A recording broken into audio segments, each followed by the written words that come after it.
소크라테스가 제자를 가르쳤던 것처럼 CMS 에듀는 우리 아이들이 발문을 통해 스스로 문제를 해결할 수 있도록 이끕니다. 사고력 교육을 기반으로 대한민국 교육 트렌드를 이끌어온 CMS 에듀. 그 이야기는 20여 년 전으로 거슬러 올라갑니다. 1997년 사고력 교육을 처음 시작하며 한국 교육에 새로운 변화를 제시해온 CMS 에듀. 급변하는 시대를 이끌어갈 융합인재 교육의 중심이 되었습니다.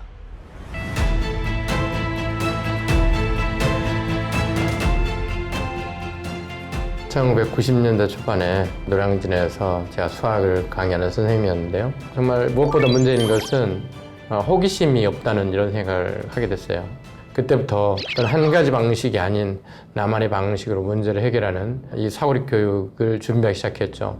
물론 이것을 사업으로 해서 성공할 거라고 말해주는 사람은 없었습니다. 하지만 분명한 것은 미래의 교육 트렌드에 이러한 그 본질적인 교육 그리고 호기심을 갖는 교육이 반드시 아이들에게 사랑을 받을 거라는 확신이 있었기 때문에 사업이라는 측면에서보다는 이 교육을 널리 퍼뜨려야 된다는 생각 때문에 시작하게 된 거죠.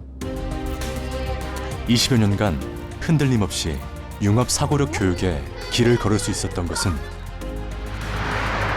우리 아이들이 살아갈 미래에 꼭 필요한 교육, 우리 아이들이 진정 원하는 교육을 실현하려는 노력과 고민이 있었기 때문입니다.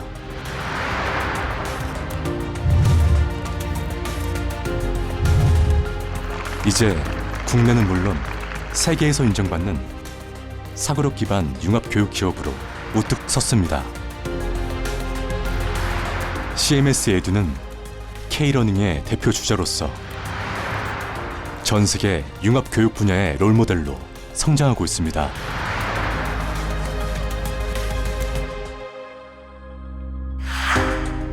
상상과 창조의 허브 CMS 에듀는 아이들의 무한한 가능성을 믿습니다. 상상력과 창의력을 길러 새로운 방식으로 문제를 해결하고 의미 있는 결과물을 창조하는 미래 인재로 키웁니다.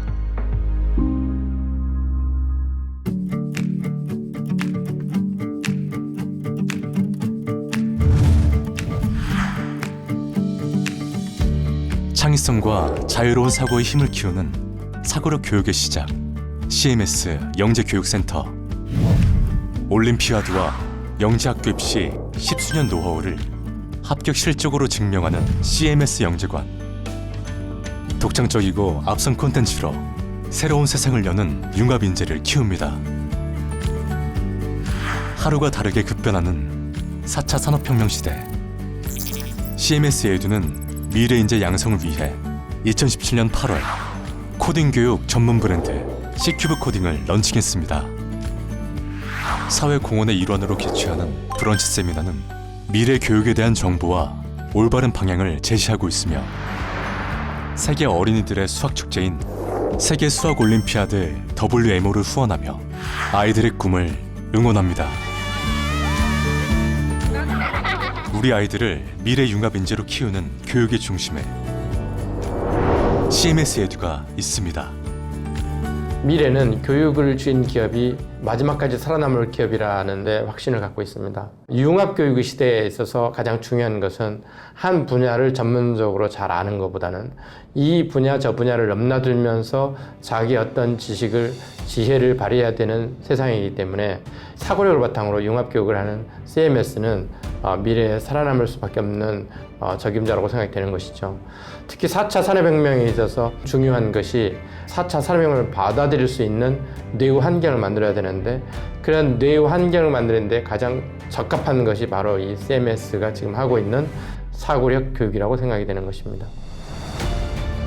우리는 인류의 미래를 만든다는 사명감으로 창의적으로 사고하고 끊임없이 도전합니다. 꿈과 지식의 경계를 자유롭게 넘나드는 인재, 미래를 창조할 힘과 상상력을 겸비한 인재, 세계의 융합사고 교육 그 시작 그 시작. CMS 에듀.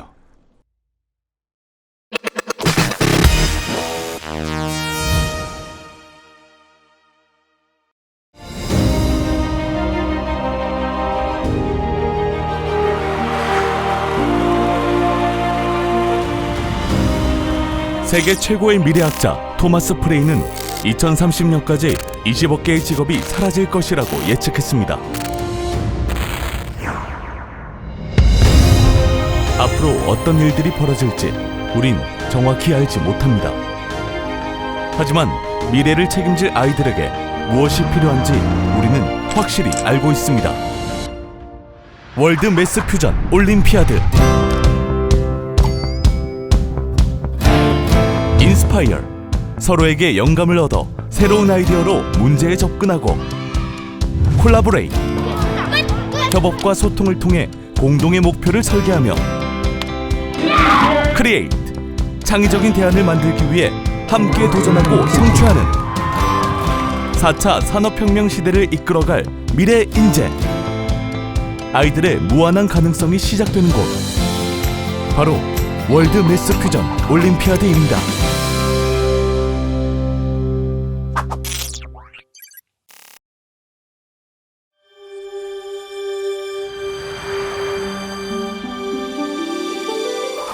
완전 집안에 경사가 났다고 아주. 그나마 보답을 해준 그런 느낌이어서. 그리고 이제 좀 마음이 가벼워지는. 막막하고 두렵기도 해요. 근데 지금은 좋죠 일단. 저는 약간 예상하고 있어서 그렇게 놀랍진 않았는데. 안녕하세요. 저는 한국과학영재학교에 우선 선발로 합격한 이현규라고 합니다. 한국과학영재학교에 우선 선발로 합격한 이태현입니다. 정현우라고 합니다. 저는 서울과학고등학교 우선 선발 합격한 안호중입니다. 박지형입니다. 한성우입니다. 송민혁이라고 합니다. 김성빈이라고 합니다. 정재원입니다. 안현태라고 합니다. 대전과학고등학교의 우선 선발은 김재민이라고 합니다. 저희 가족은 7시에 일어나서 그 국민체조를 해요. 국민체조. 다 같이 체조를 하면서 하니까 정신이 말짱해지는 느낌은 들어요. 왜냐면 전날에 늦게 자니까. 학교 갈 준비를 하면서 책을 봐요. 책. 제가 읽었던 책이 수학 쪽 책이었는데 수학 쪽 책을 읽으면서 배경 지식을 쌓은 게 확실히 수학 문제를 푸는데 도움이 많이 돼요. 쉬는 시간이나 점심시간에 틈틈이 그 영재학교 수업 숙제를 좀 했던 것 같아요. 그리고 집에 빨리 와서 수업 듣기 전까지 예습을 했던 것 같고, 학교 끝나고는 바로 CMS로 와서 숙제를 하거나 아니면 복습을 하고, 학원 끝나고 나서는 자습을 하면서 한 2시쯤 집에 들어갔고 한 3시쯤에 장가 왔습니다. 주말에는 그 내가 더 발전시키고 싶었던 과목 같은 것들을 더 집중적으로 공부했던 것 같고, 공부만 하면 너무 그러니까 약간 여가 활동을 가졌던 것 같아서. 야구 활동이라고 하면 운동 같은 거, 농구 같은 거 막 밖에 나가서 친구들이랑 한두 시간 정도 하고 들어오고. 일단 공부를 할 때는 복습이 가장 중요하고, 복습이 다 끝나면은 예습하는 것이 가장 중요해요. 복습할 때는 수업 시간에 못 풀었던 문제를 다시 이렇게 공책에 문제를 적은 다음에 혼자서 풀어보는 게 확실히 나중에 더 기억하는 데에는 도움이 될 것 같습니다. 뭐 생물이나 지구과학 같이 암기과학 같은 경우에는 일단 수업 시간에 열심히 들은 다음에 나중에 자습 시간이나 이럴 때 제가 수업 시간에 필기한 거나 책에 있는 내용을 완전히 한번 쫙 베낀 다음에 그렇게 하면 잘 외워지더라고요. 수학 같은 경우에는 모의고사 틀린 거는 이제 오답노트 작성하면서 쌤한테 계속 뭐 질문하고, 물리나 화학 같은 경우는 일단 원리를 해서 응용하는 문제가 좀 많이 나와서 이제 그걸 위주로 해서 일단 개념을 확실하게 잡고 계속 문제를 풀다 보면은 실력이 많이 느는 것 같습니다. 저희 학교 같은 경우에는 작정하고 틀어서 냈다.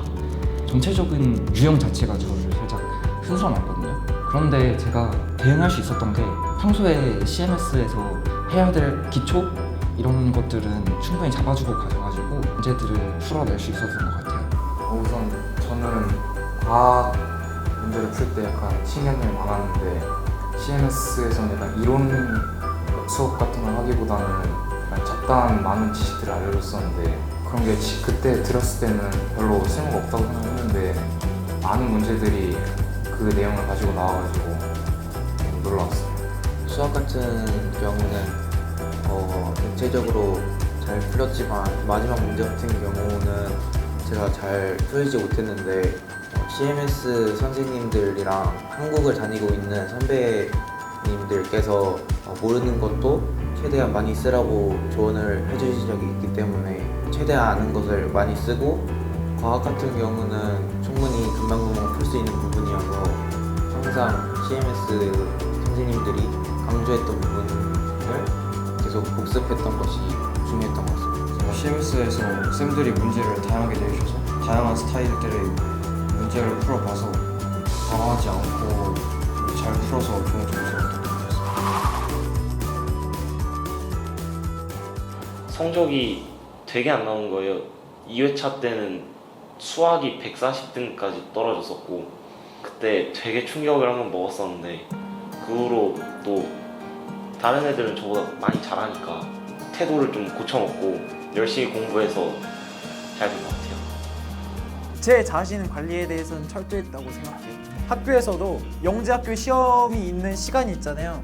그 시간에는 자지 않고 집중을 했어요. 그래서 최대한 고정된 패턴을 만들려고 노력했고 제 자신에 대해서 변수가 생기지 않으려고 많은 노력을 했어요. 제가 핸드폰이 공신폰이라고 그 와이파이가 안 되고 게임도 안 깔리고 그런 폰이었는데 그때부터 약간 소설 같은 걸 읽는 거에 많이 좋아했던 것 같아요.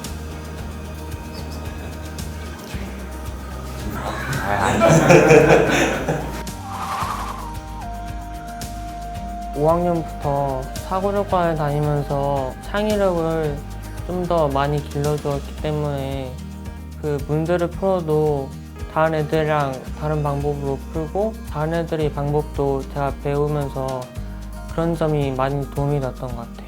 제가 예전에 그냥 학교에서만 지내봤고 그래가지고 제가 좀 잘하는구나 싶었는데 오니까 확실히 좀 저보다 훨씬 잘하는 애들도 엄청 많고 그래서 열심히 해야겠다 그런 생각도 들고 남자애들의 자존심이라고 해서 서로 경쟁도 하고 약간 목표가 생기는 거죠. 뭐 내가 여기서 제일 잘해야지 약간 이런 게 있어서 혼자 하는 것보다는 약간 경쟁을 통해서 오기를 통해서 공부하는 것도 있고 어렸을 때 CMS 사고력을 다니면서 수학의 아름다움? 이런 것들을 느낄 수 있었어요. 이런 생각하는 방식을 단단하게 해주는 거거든요. 그러니까 생각하는 걸 잘하는 사람들 워낙 영재고 입장에서는 정말 탐나는 인재질일 수밖에 없죠. CMS 같은 경우는 저한테 있어서 공부를 하는 공간이기도 하고 같은 공부를 함으로써 말이 통하는 상대들 이런 친구들과 함께하는 동호회 같은 느낌도 있었어요. 어렸을 때 올림피아드를 할 때부터 그때 되게 열심히 했었는데 그때 열심히 한 것들이 도움이 많이 돼서 이렇게 응용해서 문제들을 풀 때 시험을 잘 볼 수 있었던 것 같습니다. 대전을 볼 때 쌤들이 시간 분배가 되게 중요하다고 말씀하셔서 모의고사를 볼 때도 약간 시간에 맞춰서 한 문제당 4분에서 5분 시간 분배를 하려 노력을 했고 테스트 같은 거를 볼 때도 그런 걸 좀 항상 염두에 두면서 문제를 풀어서 도움이 됐던 것 같습니다. 선생님들께서 처음에 문제를 봤을 때 자기가 풀 수 있는 것과 풀 수 없는 것을 먼저 나눈 다음에 한번 풀어보고 다시 되돌아와서 풀라고 하셨는데 확실히 전보다는 시간이 많이 남게 되었고 잘 나왔던 것 같습니다. 성적이 올라가거나 내려가거나 그렇게 하잖아요.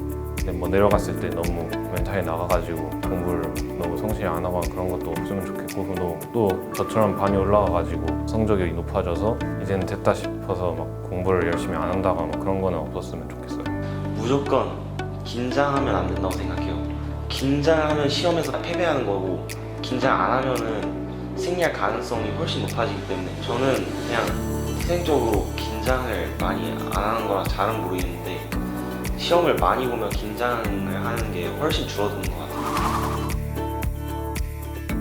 저희 부모님께서는 성적은 별로 안 중요하고 나중에 시험을 보기 전까지 그때까지 실력을 올려놓으면 된다고 하셔가지고 성적에 크게 연연하지 않으셨어요.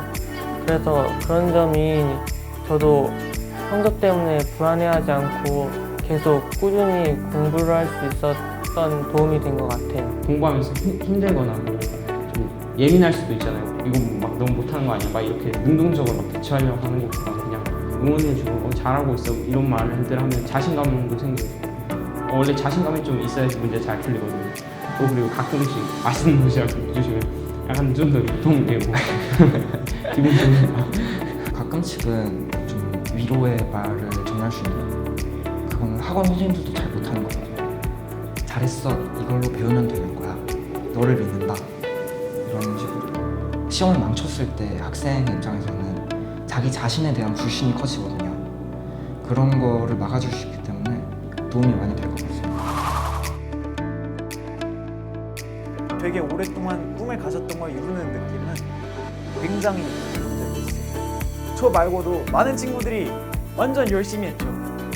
그러면서 성장했고 이런 과정에서 영재고 데뷔는 그 자체로도 의미를 가지고 있다고 생각해요. 과학고등학교에 가거나 자사고에 가거나 일반고에 들어가는 내 자신을 살짝 더 생각하는 단계를 끌어올리고 그런 어려운 시험에 도전한다는 것 자체가 미래를 위한 대비에 상당히 중요한 역할을 한다고 생각해요.